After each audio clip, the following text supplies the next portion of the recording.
Então, Mateus capítulo 17, de 1 a 8, dizem assim as Escrituras Sagradas.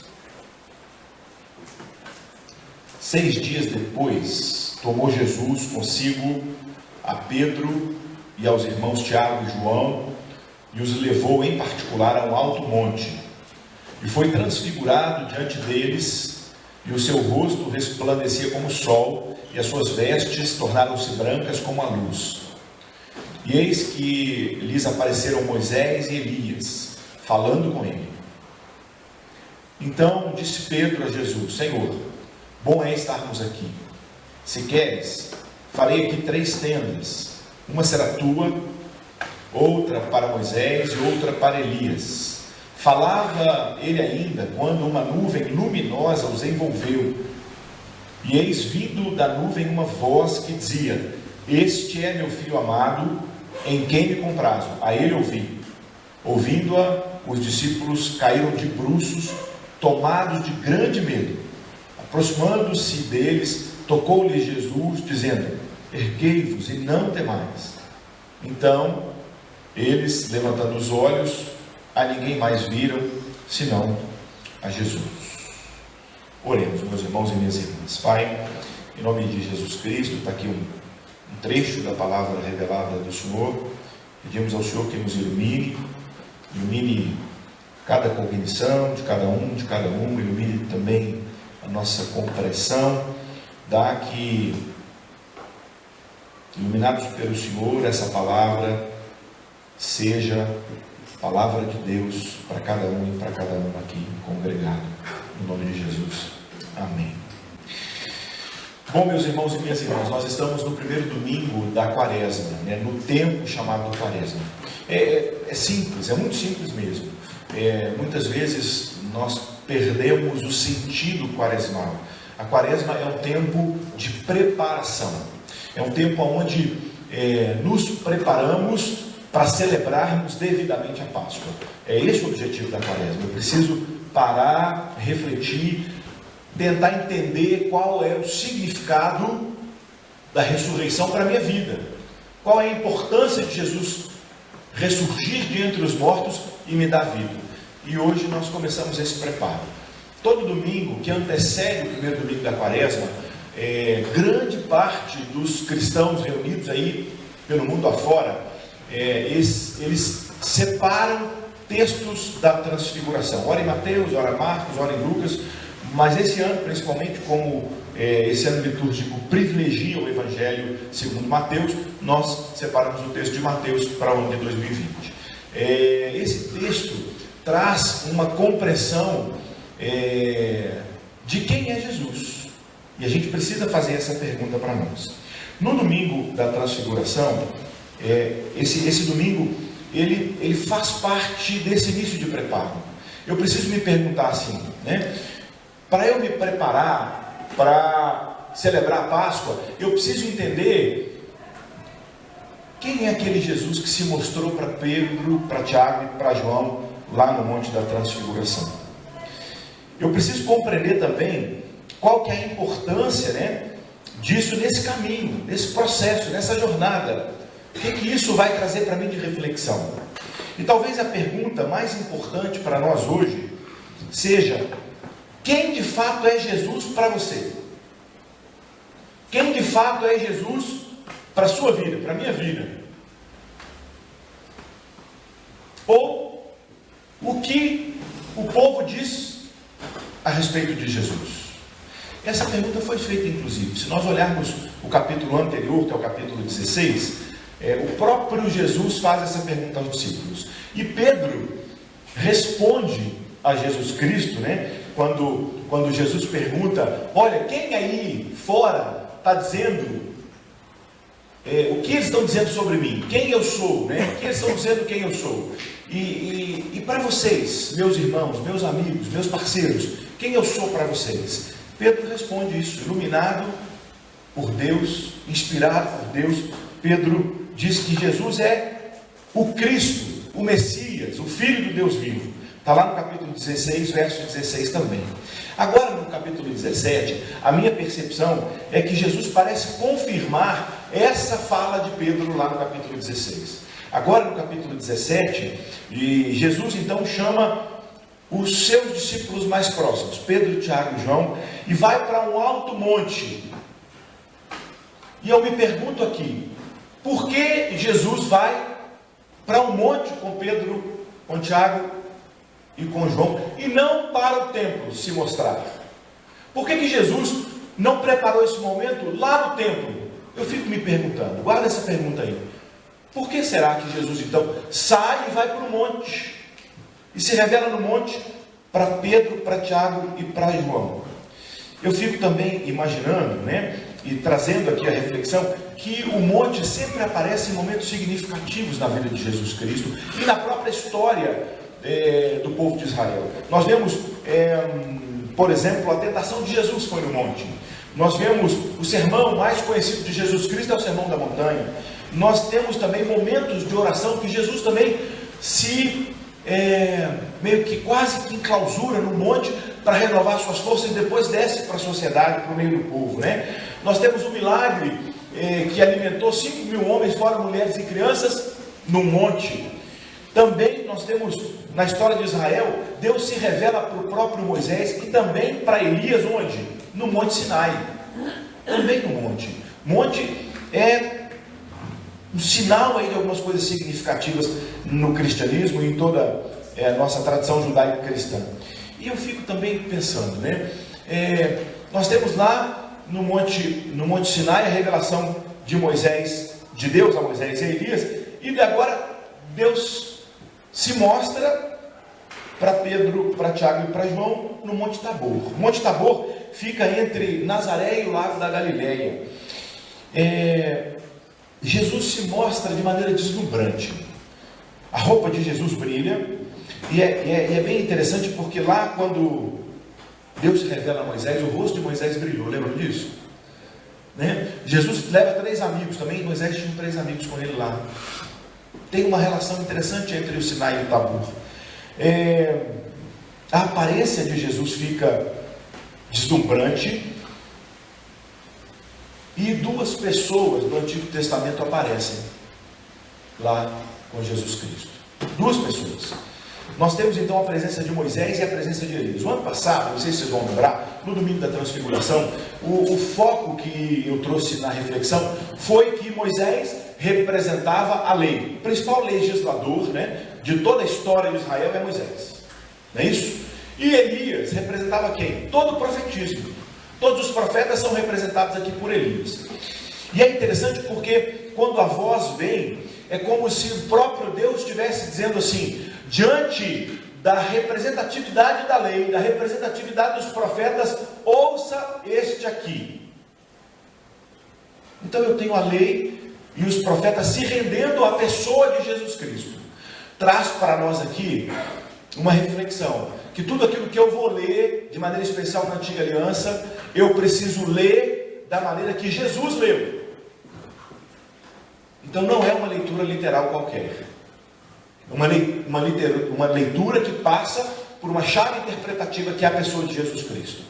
Eu preciso entender como Jesus entendeu essas Escrituras para aplicar essas Escrituras na minha vida. Esse é um primeiro ensinamento aqui para a gente. Então eu tenho um outro momento também significativo aqui, porque diante dessa revelação, quando a própria voz de Deus vai falar, antes da voz de Deus tem uma ação humana. Pedro, meio que com muito cuidado, interrompe ali o papo de Jesus com Moisés e Elias, e parece que o que Pedro queria era fazer daquele lugar, que era um lugar fora do templo, portanto, um lugar profano, não era um lugar sagrado, e Jesus estava se mostrando ali, tinha 2 figuras reconhecidas da Antiga Aliança ali, e Pedro parece que queria fazer daquele lugar um lugar sagrado, dizendo assim, olha só Jesus, vamos fazer aqui 3 cabanas para nós. Parece que na cabeça de Pedro queria que as pessoas fossem àquele lugar, entende? Era isso que estava na cabeça de Pedro. E a voz do Pai interrompe imediatamente essa tolice de Pedro, de fazer daquele lugar um lugar meio que de visitação, fixo. E eu preciso entender porquê, eu gostaria que você também entendesse porquê. Vamos caminhar, a gente talvez entenda um pouco mais adiante, né? Outra observação é que essa voz, ela traz para nós um sentido muito lindo, porque é o sentido do pai tendo alegria na revelação do filho. Olha que isso é fantástico, isso, né? Olha, este aqui é o meu filho, em quem eu tenho muita alegria, a ele. Ouça esse homem. É isso que o pai fala. E os discípulos, diante dessa voz, o que acontece com os discípulos? Eles caem em terra totalmente estarrecidos de medo. Talvez pelo conceito de Deus que eles tinham. A Rá falou hoje sobre a imagem de Deus, né? No início. E essa imagem de Deus na cabeça de Pedro, na cabeça de Tiago, na cabeça de João, é uma imagem de Deus da antiga aliança, que é um Deus que castiga. E eu fico perguntando, será que a gente ainda tem essa imagem desse Deus que castiga dentro de nós? Será que a gente tem medo de Deus? É isso? Imediatamente Jesus vai ao encontro dos três, toca os três, e no toque de Jesus, com uma fala dizendo: olha, não precisa ter medo. E diante desse toque de Jesus, o verdadeiro amor lança fora todo medo. O medo vai embora. E isso é um ensinamento para nós, que eu preciso compreender que se realmente Deus é comigo, não tem lugar para medo. Não pode ter lugar para medo, né? Bom, é também aqui uma observação relevante, que diante dessas figuras, né, eu tenho Moisés e Elias aqui, eu tenho uma dúvida que surge no caminho onde eles descem do monte. Se a gente continuar a ler o texto, né, no contexto seguinte, vai surgir aí uma pergunta dizendo assim: espera aí, se de fato o Senhor se revelou como Deus aqui, antes do Messias vir, não está escrito que Elias viria? E a resposta de Jesus é que o espírito de Elias estava sobre quem? Sobre João Batista. Essa é a resposta de Jesus. E a compreensão disso para nós que somos cristãos reformados, não é uma compreensão aqui de reencarnação, né? Não é isso. É uma compreensão de que João Batista se inspira em Elias. Elias foi o mais importante dos profetas da antiga aliança. Agora João Batista é o mais importante e o último dos profetas nesse padrão, né? Nesse perfil. João Batista então é essa figura inspirada em Elias e que vai preparar o caminho do Senhor. E Jesus traz essa luz à compreensão dos seus discípulos. Bom, caminhando, eu preciso aqui também entender a maneira com que nós nos relacionamos com essas pessoas importantes da história cristã. A maneira com que nós olhamos as pessoas que tiveram um exemplo de vida, ela é para nós um modelo para ser seguido. Quando eu pego, por exemplo, a vida de Moisés, a vida de Elias, quando eu pego, por exemplo, a vida de São Francisco de Assis, de Santo Agostinho, eu não vou ter essas figuras como uma figura que vai interceder por mim diante de Deus. Não é esse o papel. E não é essa fé cristã reformada. Os nossos irmãos católicos romanos, eles acreditam sim que essas pessoas, quando morrem, têm esse poder intercessório. É muito comum, não sei se você vai se lembrar, em algum velório de alguém que é nosso irmão católico, e aí a pessoa perde, por exemplo, o pai ou a mãe. É muito comum se ouvir no velório assim: agora meu pai vai interceder por mim agora diante de Deus. Não sei se você já percebeu isso, né? Mas os católicos acreditam nisso. Nós respeitamos isso, mas a maneira com que acreditamos é muito diferente. Eu olho a vida e aprendo com o exemplo de vida e me inspiro naquela vida. E eu pergunto, será que nós temos hoje modelos de vida que nos inspiram? Será que existem, como de alguma forma Elias foi inspiração para João Batista? Será que nós seguimos passos de algumas pessoas? Algumas pessoas são importantes para nós, né? Fica também essa pergunta, porque eu preciso voltar lá na primeira pergunta que comecei essa reflexão, que é a pergunta de quem é Jesus. Quem é Jesus para mim? Quem é Jesus para você? Quem é Jesus para nós? Nós terminamos uma semana onde essa pergunta, ela teve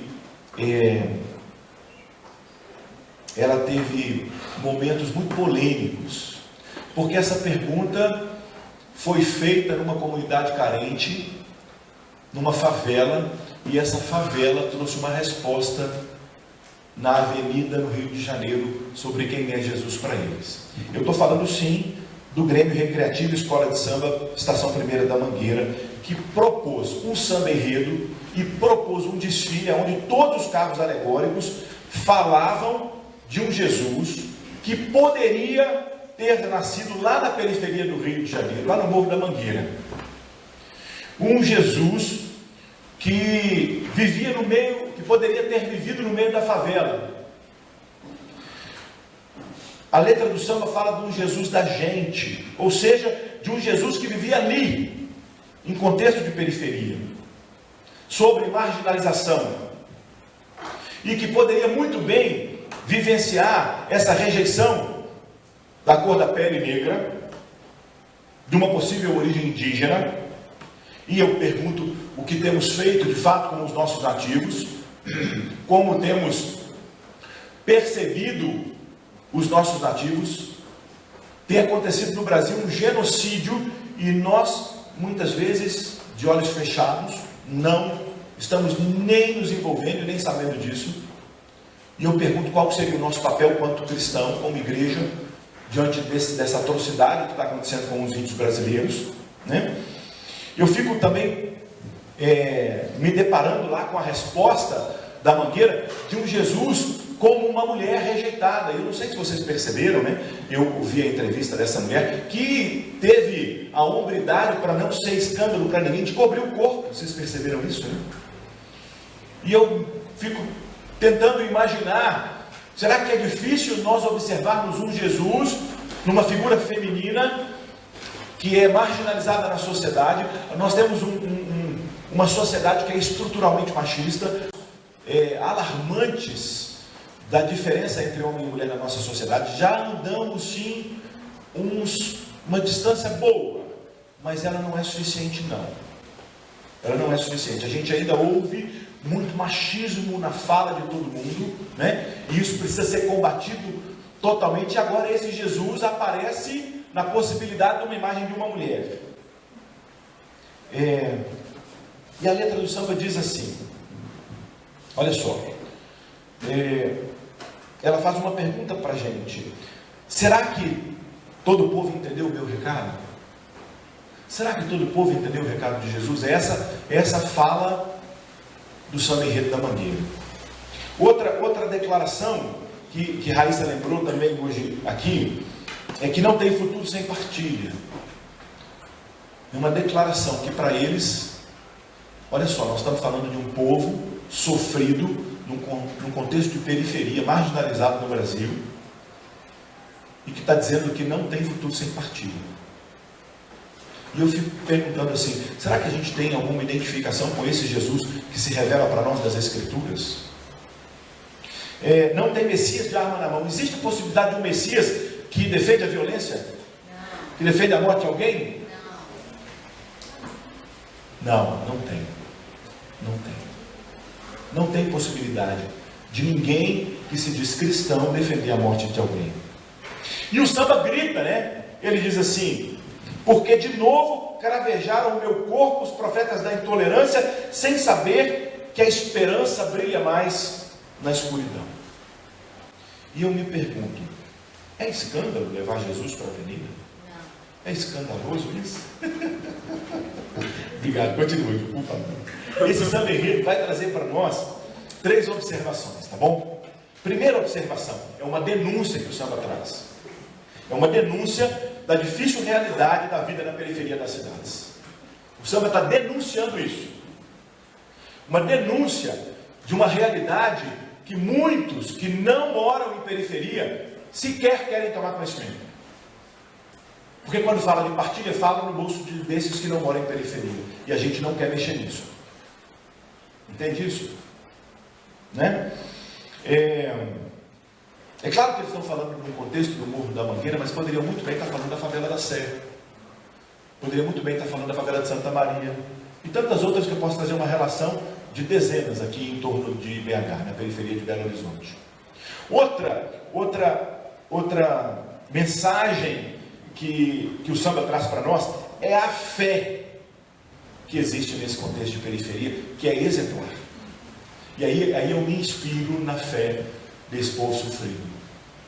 Porque o povo de fé, é linda essa fé, é maravilhosa essa fé.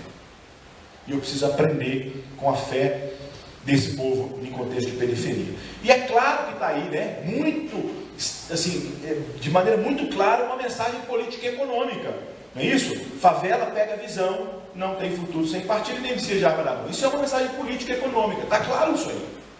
Isso está claro. A Mangueira trouxe essa resposta que é clara para nós. Bom, eu vou lançar a mão aqui hoje de uma carta que ela não é dos nossos irmãos presbiterianos, né? Ela é uma carta dos nossos irmãos e irmãs luteranos e luteranas. Tá certo? Essa carta saiu uma semana antes do Carnaval. Essa carta é uma carta sinodal, né, do Sínodo Sudeste dos luteranos da ISLB. Bom, e essa carta traz para nós aqui algumas observações, e eu acho muito interessante. Depois você dá uma lidinha nessa carta.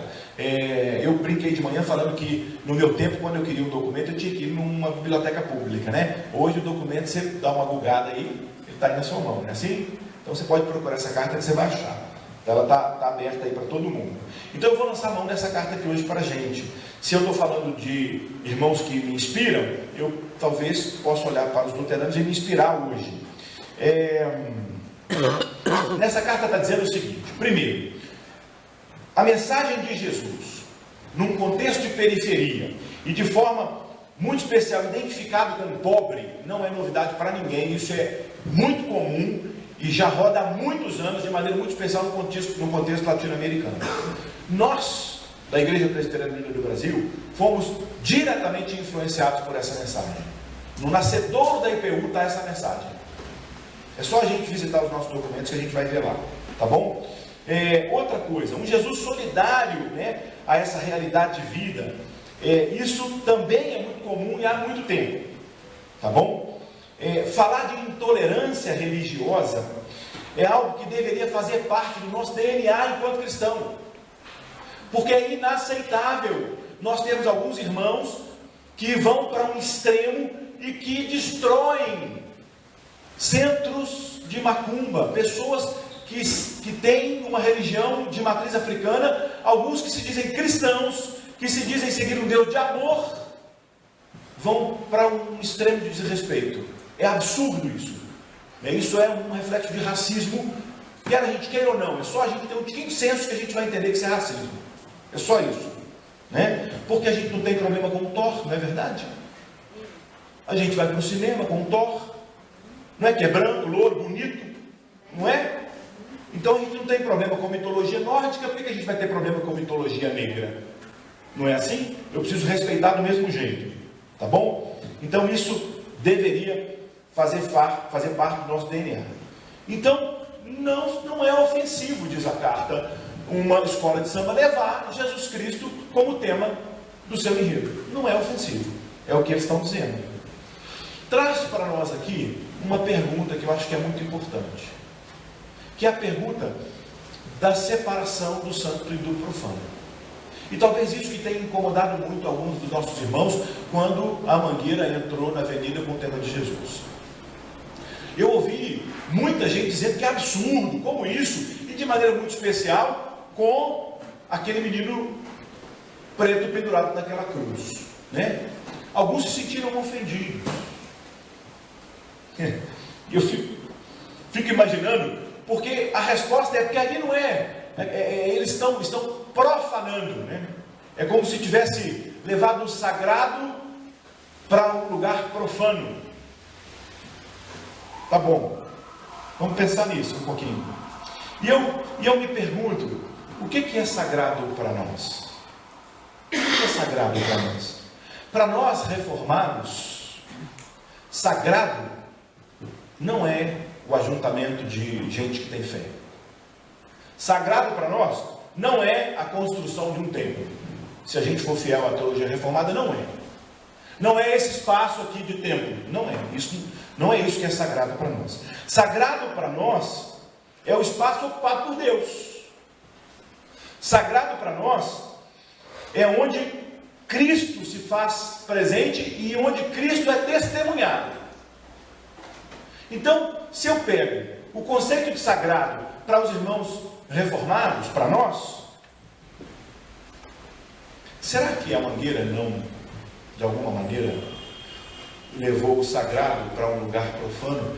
E será que, de alguma forma, não existe a possibilidade daquele lugar ter sido, inclusive, santificado com a proclamação do testemunho de Jesus nas vidas daquelas pessoas que gritam por socorro? Porque eles testemunharam de Jesus Cristo. Eles testemunharam da fé dele. Eles testemunharam da necessidade que eles têm desse Cristo que leve socorro para eles. Bom, eu também preciso pensar que qualquer espaço é legítimo para a proclamação de Jesus Cristo. Qualquer espaço é legítimo.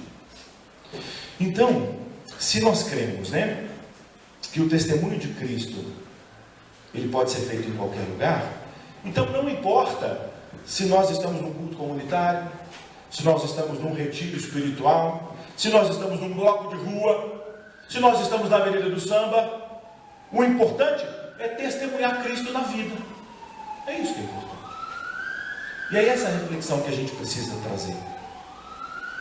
Porque eu preciso expressar de forma eficaz a minha fé em Cristo. Porque essa expressão é a expressão de perdão, é a expressão de fraternidade, é a expressão de amor, é a expressão de respeito, é a expressão de vida nova, é a expressão plena de salvação. E eu pergunto, será que a gente pode ter essa carta dos irmãos luteranos como uma inspiração para a nossa vida? Essa carta termina, meus irmãos e minhas irmãs, inclusive, conclamando o povo que proclame Jesus no carnaval. Olha a coragem dos nossos irmãos luteranos, E eu vou trocar a palavra coragem por falta de hipocrisia, porque às vezes nós temos entre nós gente que condena o carnaval e que condena o carnaval quando é para o outro, Quando é para ele está tudo certo, não tem problema para ele, não é assim? Mais ou menos isso. Bom, e a pergunta volta. Por que Jesus então se revela no monte e não no templo? Por que Jesus procura um lugar para se mostrar fora do templo? Um lugar que pode muito bem ser chamado de profano, um alto monte. Sabe por quê? Porque o templo na época de Jesus rejeitou Jesus. Não aceitou Jesus. Não viu Jesus como Messias. E é por isso que ele se revela fora do templo. É simples assim. E eu pergunto hoje, nos nossos tempos atuais, será que nós temos alguns espaços chamados de sagrado? E aí eu quero falar baixinho para vocês, provavelmente em algumas igrejas. Será que é possível Jesus também não ter espaço para se revelar nesses lugares chamados sagrados? Gente, nós temos líderes religiosos que são ameaçados nas suas igrejas. Sabe por quê? Porque eles falam sobre pobreza e justiça social. Eles são criticados. Eu me pergunto, que mensagem de Jesus será proclamada se não falar de pobreza e se não falar de justiça social? Eu fico me perguntando, se ele não tiver mais lugar para se revelar nos templos, onde Jesus vai se revelar? Onde ele vai se mostrar? Ele vai se mostrar fora dos templos. Ele vai se mostrar no monte, Ele vai se revelar na avenida, na rua, nos lugares chamados para nós de profanos. E sabe o que vai acontecer? Ele vai inclusive santificar esses lugares. Com vida, com alegria, com graça, com respeito. E aquela palavra que está lá em Lucas 19:40, onde o próprio Jesus diz assim: eu afirmo a vocês que se eles se calarem, as pedras gritarão, ela será cumprida, com Jesus se revelando fora dos templos. Eu preciso terminar dizendo o seguinte: portanto, meus irmãos e minhas irmãs, se Jesus não encontrar mais lugares nas igrejas, sabe o que vai acontecer? Ele vai embora. Ele vai para outros lugares. E eu pergunto, o que acontece com um templo sem Deus? Com um templo sem Jesus? O que acontece? Fica um lugar vazio,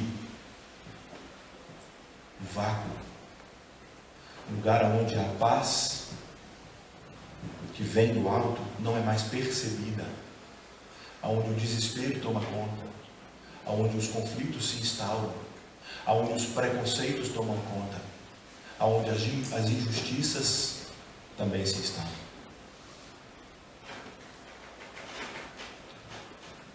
Salmo 51:11 diz assim: não me expulses da tua presença, nem retires de mim o teu Santo Espírito. Para mim, meus irmãos e minhas irmãs, nesse primeiro domingo da Quaresma, esse é o alerta do texto da Transfiguração, aonde volta e meia precisamos nos perguntar se Jesus ainda está no meio de nós, se Jesus ainda está no meio da nossa casa, se Jesus ainda está no meio da nossa família, se Jesus ainda está no nosso meio, em nós. Porque muitas vezes nos perdemos com as religiões instauradas, onde Jesus não tem espaço para se revelar. E aí ele vai se revelar de outra maneira. Nós precisamos dele, meus irmãos e minhas irmãs, de maneira muito especial para celebrarmos a Páscoa. Não dá para celebrarmos Páscoa sem ele. Precisamos dele ressurreto, vivo. Então o convite que eu te faço hoje é para que a gente se prepare para a Páscoa. Abaixe a sua cabeça e ore comigo, por favor. Pai, no nome de Jesus, que nós reunimos aqui, pedindo ao Senhor que nos ajude nesse desafio. Desafio de sempre sermos um lugar onde o Senhor se revela, se mostra. Que o Senhor se mostre em todo lugar onde a gente estiver. Que as pessoas o percebam em todo lugar, que o Senhor se transfigure em todo lugar onde a gente estiver, através de nós, das nossas palavras, dos nossos atos, da nossa vida,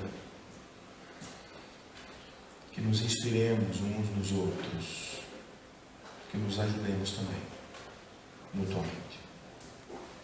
Que seja assim no nome santo de Jesus. Amém.